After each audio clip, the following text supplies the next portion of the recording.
C'est plutôt le calme qui règne ce soir à N'Djamena. Pourtant, les 7e et 9e arrondissements de la capitale ont été très agités. Dès le petit matin, des groupes de jeunes y ont manifesté malgré l'interdiction des autorités. Certains à coups de sifflet, d'autres tenant des pancartes non à la monarchie, exigeant la démission du conseil militaire de transition. Une station Total a été vandalisée et des slogans non à la France ont été scandés. Les manifestants dénonçant aussi l'ingérence de la France dans les affaires intérieures du Tchad. Des pneus ont été brûlés dans certains quartiers, laissant flotter une épaisse fumée noire pendant plusieurs heures cet après-midi.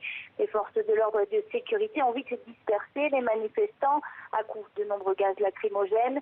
Les habitants évoquent même des tirs à balles réelles par l'armée dans certains quartiers. Au moins 5 personnes ont été tuées selon le parquet, une à Moundou, ville du sud du pays, et 4 autres à N'Djamena, dont une femme tuée par les manifestants selon le procureur. Selon les organisations de défense des droits de l'homme, ce bilan serait beaucoup plus lourd.